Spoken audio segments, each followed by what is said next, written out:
오늘 우리에게 주시는 하나님의 말씀은 누가복음 6장 12절에서 26절까지의 말씀입니다. 누가복음 6장 12절에서 26절까지의 말씀을 제가 봉독하겠습니다. 이때 예수께서 기도하시러 산으로 가사 밤이 새도록 하나님께 기도하시고 밝음에 그 제자들을 부르사 그 중에서 12를 택하여 사도라 칭하셨으니 곧 베드로라고도 이름을 주신 시몬과 그의 동생 안드레와 야고보와 요한과 빌립과 바돌로메와 마테와 도마와 알페오의 아들 야고보와 셀롯이라는 시몬과 야고보의 아들 유다와 예수를 파는 자 될 가룟 유다라. 예수께서 그들과 함께 내려오사 평지에 서시니 그 제자의 많은 무리와 예수의 말씀도 듣고 병 고침을 받으려고 유대 사방과 예루살렘과 두로와 시돈의 해안으로부터 온 많은 백성도 있더라. 더러운 귀신에게 고난받는 자들도 고침을 받은지라. 온 무리가 예수를 만지려고 힘쓰니 이는 능력이 예수께로부터 나와서 모든 사람을 낫게 함이러라. 예수께서 눈을 들어 제자들을 보시고 이르시되 너희 가난한 자는 복이 있나니 하나님의 나라가 너희 것이며 지금 줄인 자는 복이 있나니 너희가 배부름을 얻을 것이며 지금 우는 자는 복이 있나니 너희가 웃을 것이며 인자로 말미암아 사람들이 너희를 미워하며 멀리하고 욕하고 너희 이름을 악하다 하여 버릴 때에는 너희에게 복이 있도다. 그날에 기뻐하고 뛰놀라. 하늘에서 너희 상이 큼이라. 그들의 조상들의 선지자에게 이와 같이 하였느니라. 그러나 화 있을진저 너희 부유한 자여 너희는 너희의 위로를 이미 받았도다. 화 있을진저 너희 지금 배부른 자여 너희는 주리리로다. 화 있을진저 너희 지금 웃는 자여 너희가 애통하며 울리로다. 모든 사람이 너희를 칭찬하면 화가 있도다. 그들의 조상들이 거짓 선지자들에게 이와 같이 하였느니라. 아멘. 오늘 날씨가 오늘도 춥습니다. 이 새벽에 오신 여러분들 기도로 승리하시기를 바랍니다. 오늘 우리가 나눌 본문은 크게 두 가지로 이루어져 있는데요. 예수님께서 12 제자를 세우시는 것하고 또 가난하고 애통하고 주를 위해 박해받는 자는 복이 있다는 말씀, 이 마태복음으로 보자면 팔복과 같은 말씀이 오늘 우리가 나눌 본문입니다. 먼저 12 제자를 세우시는 것을 보겠습니다. 제자를 세우시기 전에, 특별히 이 12 사도를 세우시기 전에 예수님께서 무엇을 하셨는지 12절에 나와 있는데 한번 보시겠습니다. 이때 예수께서 기도하시러 산으로 가사 밤이 새도록 하나님께 기도하시고, 예수님께서 이제 산에 가서 기도하셨는데 밤이 새도록 기도하셨대요. 밤을 꼬박 새는 이 기도를 우리가 철야 기도라고 하죠. 예수님께서 왜 이렇게 오랫동안 기도를 하셨을까? 그런데 13절에 보니까 밝음에, 날이 밝을 때 바로 하신 일이 뭐냐면 제자들을 부르신 거예요. 근데 제자들이 12명 말고도 더 많이 있었거든요. 그 중에서 특별히 12명을 택하셨습니다. 그리고 사도라 칭하셨어요. 주님께서 이 12 제자를 택했다라는 것은 사실은 큰 의미가 있습니다. 이스라엘이 12 지파가 있잖아요. 그런데 예수님이 12 제자를 세우셨다는 것은 이제 새 이스라엘, 하나님의 나라를 이제 세우신 것을 의미합니다. 예수님께서 제자를 세우시는 중요한 일을 하시기 전에 하나님께 오랜 시간 충분히 기도하셨다는 것을 우리가 주목할 필요가 있습니다. 여기에 바로 사역의 원리가 있습니다. 요즘 선거철이라 자주 들리는 이야기 중에 하나가 뭐냐면 선 좋지 후 보고, 이런 말이 있는데, 그런데 우리 그리스도인들은 이 선 기도, 먼저 기도하고 후 사역해야 됩니다. 예수님께서 그러셨거든요. 목회자인 저 자신은 부끄러운 고백이지만 이게 잘 안 됩니다. 기도하기보다는요, 몸이 앞설 때가 있어요. 일하고 싶을 때가 있어요. 그때가 많습니다. 우리가 하나님을 위해서 서서 일해야 될 때는 또 그만큼 주님 앞에 앉아서 기도하는 시간이 필요한데, 주님 앞에 앉아 있는 게 쉽지가 않아요. 그래서 충분한 기도 없이 일하고 싶은 유혹을 받을 때가 많습니다. 예수님이 얼마나 바쁘셨습니까? 그런데도 주님은 이렇게 기도하는 시간들을 결코 잃어버리지 않으셨어요. 우리가 오늘 이 말씀을 통해서 주님을 위해 일한다고 해도 충분한 기도가 있어야 된다는 것을 배웁니다. 주님을 위해 살고자 한다면 그만큼 더 주님 앞에 기도해야 합니다. 예수님의 12제자가 이제 14절부터 16절에 나오는데요. 제가 한번 12명의 이름을 불러보겠습니다. 베드로, 안드레, 야고보, 요한, 빌립, 바돌로메, 마테, 도마, 알페오의 아들 야고보, 셀롯이라는 시몬, 야고보의 아들 유다, 예수를 파는 자 될 가롯 유다입니다. 중간에 보면 셀롯이라는 시몬이 나오는데 이 베드로 시몬이 아닌 다른 시몬이죠. 근데 이 셀롯이라고 하는 게 뭘까? 성경 밑에 보면 설명이 나와 있어요. 열심당원 이렇게 아마 나와 있을 겁니다. 열심당원은 우리나라로 치면은 담임 목사님께서도 말씀하셨지만 이 독립투사와 같은 사람이에요. 아주 좀 과격할 수 있어요. 반면에 마태는 세리였죠. 우리나라로 치면 친일파입니다. 예수님의 제자들 중에는 열심당원도 있고 세리도 있는 거예요. 도저히 같이 있을 수 없는 조합이잖아요. 근데 예수님의 제자로서 함께 있게 되었습니다. 어떻게 이렇게 같이 있을 수 있을까? 그 비결은요, 이들이 예수님께서 부르신 순간 자기의 모든 것을 다 버리고 주님을 따랐기 때문이에요. 제자들은 이제 자기가 가졌던 그런 방식을 버리고 예수님을 닮아가는 중이에요. 이것이 바로 하나됨의 비결이거든요. 예수님을 따르는 제자들은 더는 자기 자신을 고집하지 않습니다.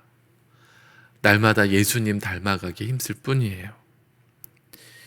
전에는 어떤 모습이었든지 간에 예수님께서 부르시는 순간 우리는 예수님을 닮아가기 때문에 하나 될 수가 있는 겁니다.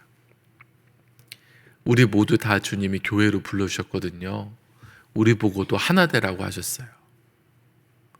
근데 하나 되는 게 얼마나 어렵죠? 정말 어려워요.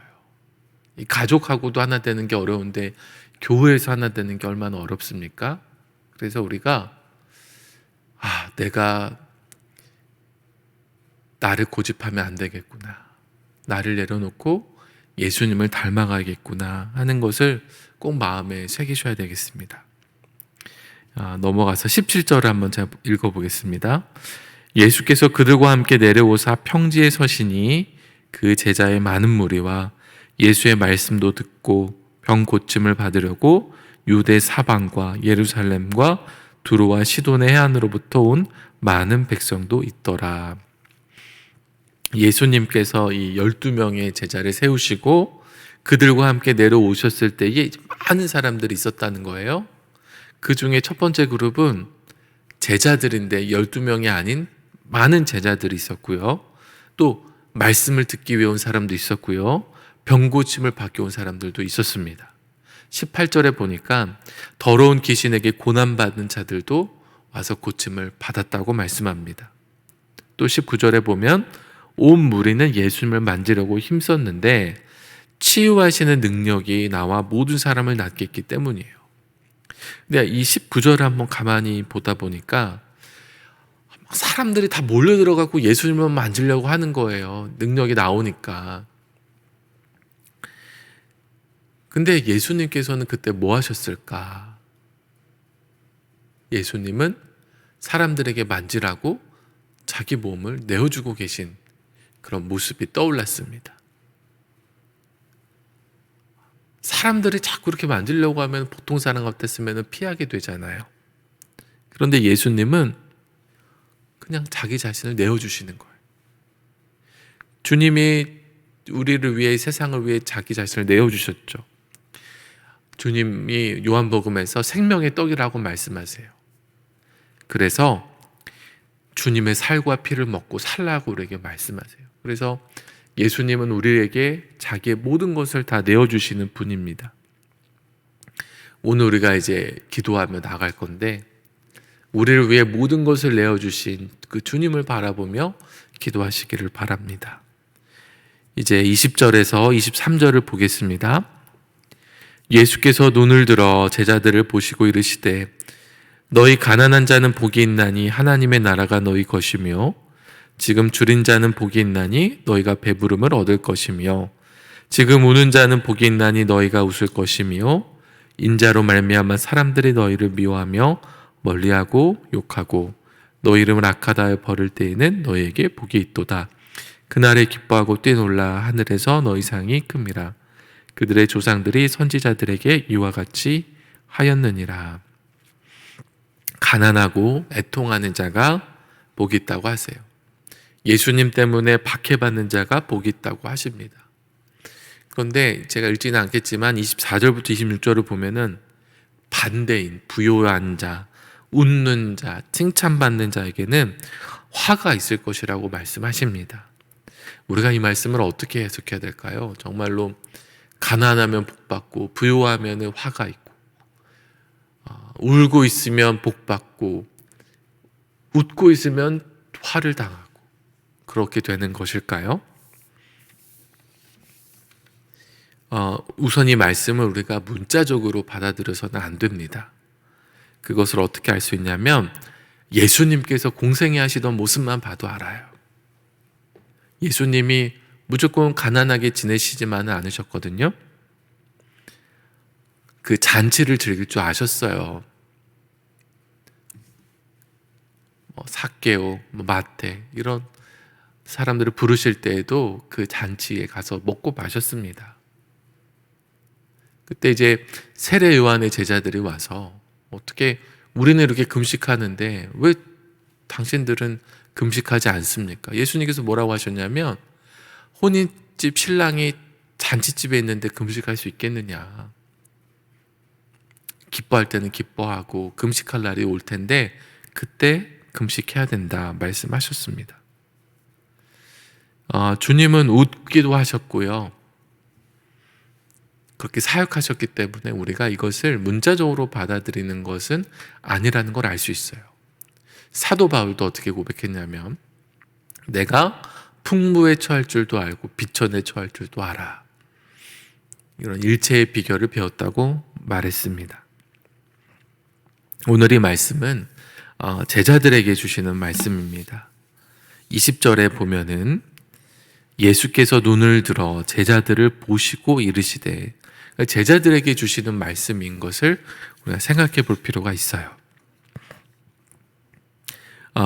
예수님은 누구든지 주님을 따르려거든 자기 십자가를 지고 따르라고 하셨습니다. 그래서 예수님을 따르는 길은 십자가의 길이라는 걸 우리가 잘 알고 있거든요. 실제로 예수님의 제자들이 이렇게 살았어요. 특별히 12 제자들은 거의 대부분 순교했습니다. 그리고 12 제자뿐만 아니라 예수님을 믿는 자들은요, 얼마나 유대교로부터 박해를 받았는지 모릅니다. 쫓겨났어요. 이 중동 사회에서 쫓겨난다는 것은 삶의 터전을 잃어버리는 것 같아요. 사람들로부터 소외를 당하고 직장도 잃고 너무나도 어려워졌습니다.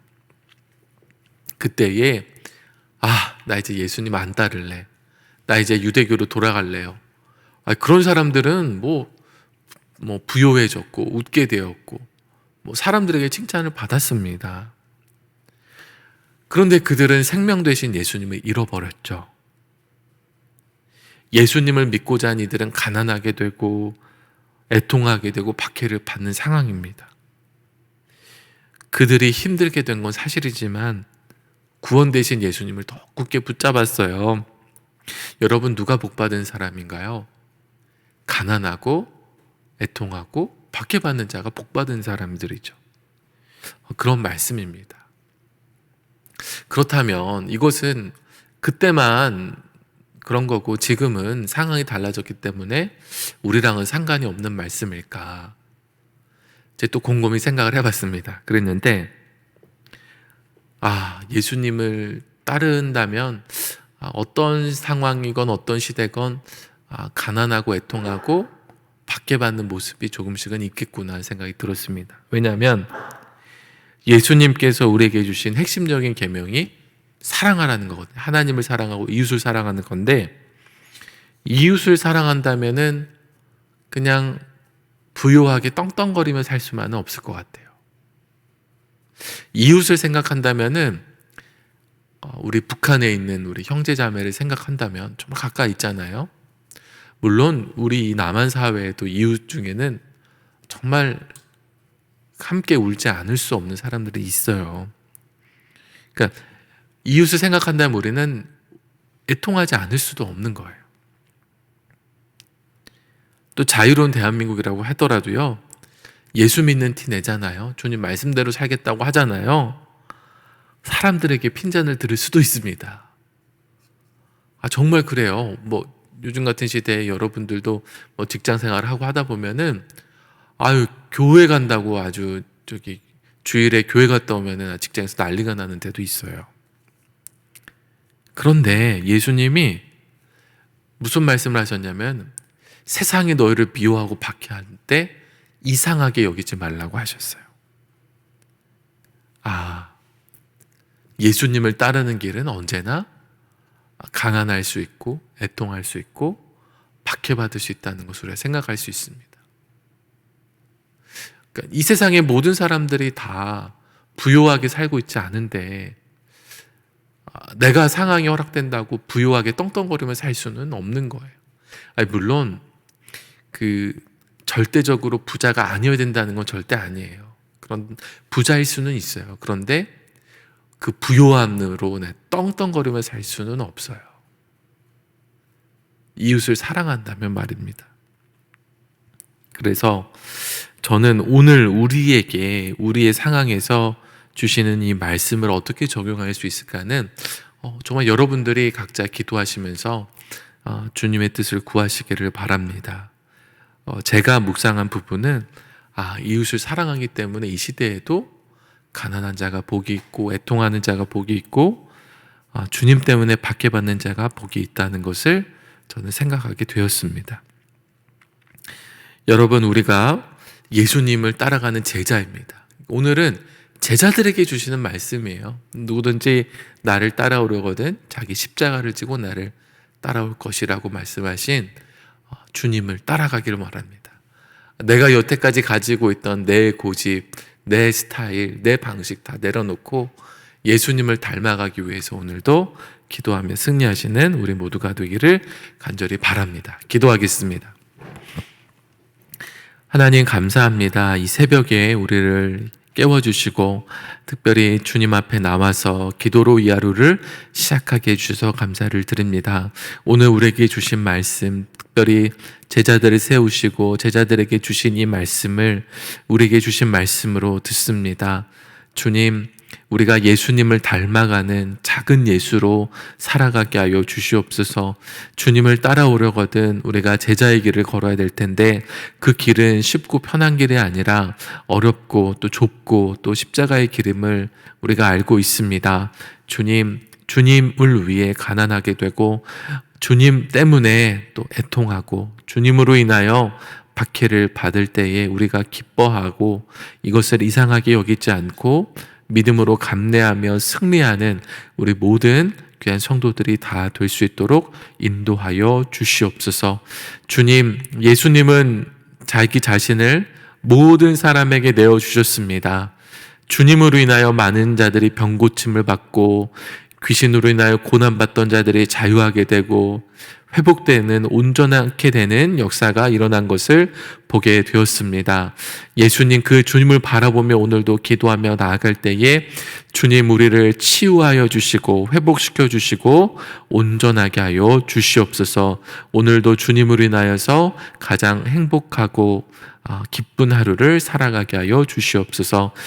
오늘도 1000번째 예물을 주님 앞에 드린 손길들이 있습니다. 하나님께서 기억하여 주시고 정말 그 기도 제목을 아시오니 최고의 것으로 최상의 것으로 응답하여 주시옵소서.